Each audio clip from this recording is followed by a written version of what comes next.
Hello champions, welcome back to your own YouTube channel first flight. दोस्तों, आज हम करेंगे सेकेंड ईयर का थर्ड एंड फोर्थ सेमेस्टर का एईसी हिंदी, जिसका नाम है व्यावहारिक हिंदी। इसका मैंने यूनिट 1 के सारे 3 पार्ट्स थे उसके टोटल, वो मैंने सारे अपलोड कर दिए हैं, तो आप चैनल पर विज़िट कर सकते हैं एंड एग्ज़ाम का प्रिपरेशन कर सकते हैं। आज हम करेंगे यूनिट 2 पार्ट 1। तो पार्ट 1 करते हैं, तो इसका नाम है संपर्क भाषा के रूप में हिंदी के विविध रूप। मतलब जैसे हम सार्वजनिक स्थानों पर हिंदी का प्रयोग कहाँ कहाँ करते हैं, तो अस्पताल में करते हैं, बाज़ार में करते हैं, मॉल एंड मंडी में करते हैं। तो मैं 1 बाय 1 आपको सारे बताऊंगी कि कहाँ कहाँ प्रयोग होता है और कैसे कैसे होता है। तो सबसे पहले हम देखते हैं कि हिंदी का जो प्रचलन है वो आजकल बहुत ज़्यादा चरमोत्कर्ष पे है, और हर जगह हम देखें तो संपर्क भाषा के रूप में ऑलमोस्ट हिंदी का प्रयोग किया जाता है।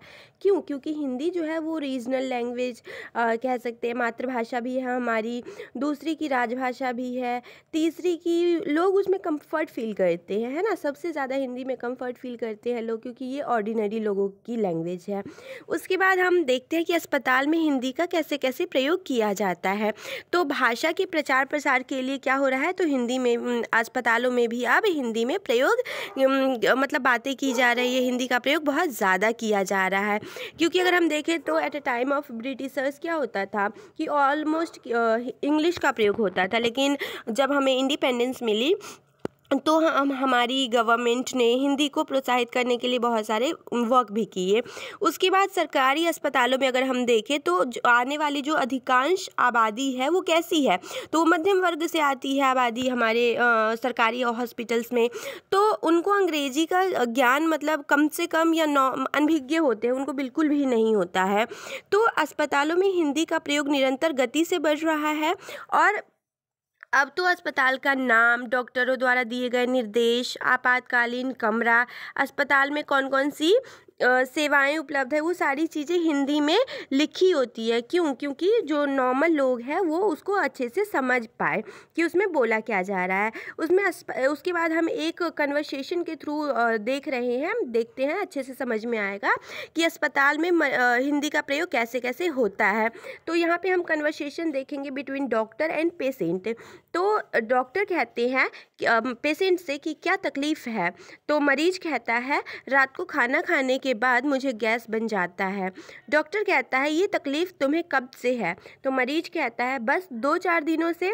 तो डॉक्टर कहता है कोई दवा ली थी क्या इससे पहले, तो मरीज कहता है हाँ जी, एक ली थी बस। तो डॉक्टर कहते हैं ये वाली गोली सुबह खाना खाने से पहले ले लेना। तो मरीज कहते धन्यवाद डॉक्टर साहब जी। तो ये हमने कन्वर्सेशन देखा कि कितने इजी वे से दोनों कन्वर्सेशन कर रहे हैं मरीज एंड डॉक्टर। उसके बाद हम मूव करते हैं बाज़ार में। तो बाज़ार में भी हिंदी का बहुत ज़्यादा प्रचलन हो रहा है और होता आया है। जैसे सामान्य शब्दों में अगर हम बाज़ार का अर्थ समझे तो क्या होगा, दैनिक जीवन की आवश्यकताओं की पूर्ति के लिए हम जिस स्थान पर भौतिक रूप से जाकर सामान खरीदते हैं उसे हम बाज़ार कहते हैं। जैसे अब तो ऑनलाइन मार्केटिंग ज़्यादा हो रही है, लेकिन अभी भी हम नॉर्मल जो डेली लाइफ के यूजेस मतलब सामान होते हैं वो हम नॉर्मल शॉप से या फिर बाज़ार में जाकर लेते हैं। तो बाज़ार एक ऐसी जगह है जहाँ व्यापार भी होता है ना। और बाज़ार कई प्रकार के हो सकते हैं, जैसे फल व सब्जी का बाज़ार, कपड़ों का बाज़ार, मसालों का बाज़ार या शेयर बाज़ार। तो हम देखेंगे कि बाज़ार में कैसे संवाद, कैसे कन्वर्सेशन होता है। तो इसमें हम 2 ट्रेडर्स को लेंगे, एक ट्रेडर 1 है और दूसरा ट्रेडर 2 है। तो ट्रेडर 1 क्या कहता है, आज बाज़ार बहुत मंदा है। तो ट्रेडर 2 कहता है हाँ। ट्रेडर 1 कहता है आज शेयर लॉन्च हो रहा है, उसके शेयर उठा लो। ट्रेडर 2 कहता है पिछली बार नई कंपनी के शेयर लिए थे, औंधे मुंह गिर गए। ट्रेडर 1 कहता है तो ब्याज में लगा ले, सोना उछाल मार रहा है। तो ट्रेडर 2 कहता है मैंने चांदी में लगाया था तो वो लुढ़क गई। ट्रेडर 1 कहता है बाजार जोखिमों के अधीन है, सोच समझकर इन्वेस्ट करना। तो ट्रेडर 2 कहता है हाँ शायद कल बाजार चढ़े। तो अभी हमने देखा, जो संवाद हमने देखा उसमें हमने क्या देखा कि बाजार मंदा है, शेयर उठा ले, औंधे मुंह गिर गए, सोना उछाल मार रहा है, चांदी लुढ़क गई है, बाजार जोखिमों के अधीन है। तो ये सारे जो हमने अभी सेंटेंसेस पढ़े, हमने शब्द देखे, वो किसके हैं? तो वो हमारे नॉर्मल लाइफ में अगर हम देखें तो वो हम बहुत जल्दी उपयोग इसका नहीं करते हैं। हम इसका प्रयोग तब करते हैं जब मतलब कि कोई बाज़ार या मार्केट की बात चल रही हो। तो ये क्या है? ये पारिभाषिक शब्दावली है जो हिंदी के है। तो ये सारे शब्द जो है वो अभी बहुत ज़्यादा मार्केट में प्रचलित हो रहे हैं। उसके बाद हम देखेंगे नेक्स्ट मॉल।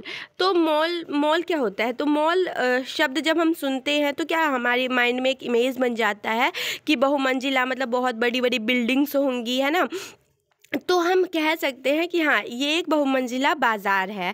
और सामान्यतः यह कहाँ होता है? तो ये रूरल एरियाज़ में, ग्रामीण इलाकों में नहीं होता है, यह शहरों और महानगरों में होते हैं।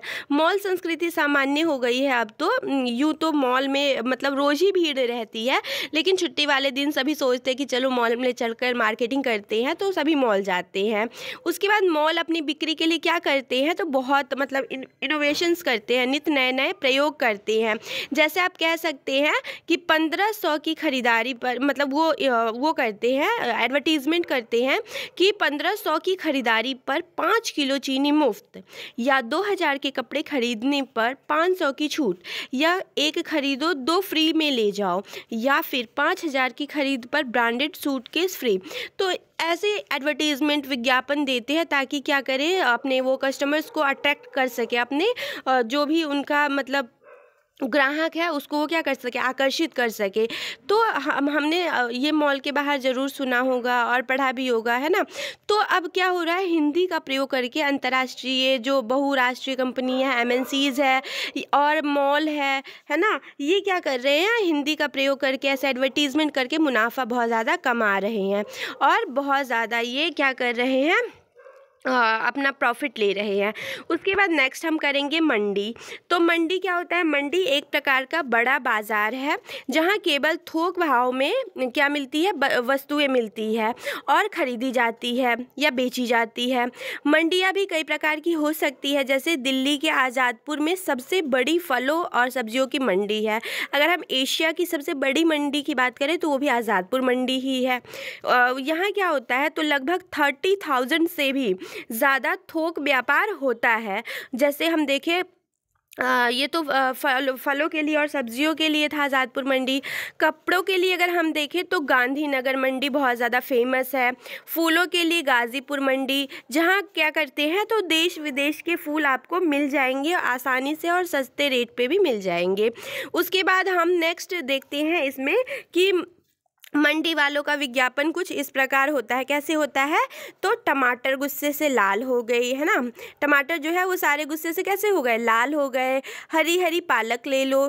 तो ऐसे एडवर्टीजमेंट करते हैं, ऐसे वो बोलते हैं ताकि उनका जो सामान है वो ज़्यादा से ज़्यादा बिक सके और ग्राहक भी क्या हो सके, अट्रैक्ट हो सके। तो इसी के साथ आपका ये यूनिट 2 का पार्ट 1 हो गया है। तो आशा करती हूँ कि वीडियो अच्छी लगी हो। फ्रेंड्स, अगर आप किसी भी प्रकार का प्रॉब्लम फेस करते हैं तो मुझे कमेंट करके ज़रूर बताइएगा, और अगर वीडियो अच्छी लगे तो वीडियो को लाइक कीजिएगा, चैनल को सब्सक्राइब कीजिएगा और दोस्तों में शेयर करना मत भूलिएगा, क्योंकि आपके साथ ज़रूरी है कि उनके भी अच्छे मार्क्स आए। तो आप लोग अच्छे से पढ़ाई कीजिए। ऑल द वेरी बेस्ट, और मिलते हैं नेक्स्ट नए टॉपिक के साथ नए वीडियो में। तब तक के लिए अपना ख्याल रखिए, हंसते रहिए, मुस्कुराते रहिए। जय हिंद दोस्तों।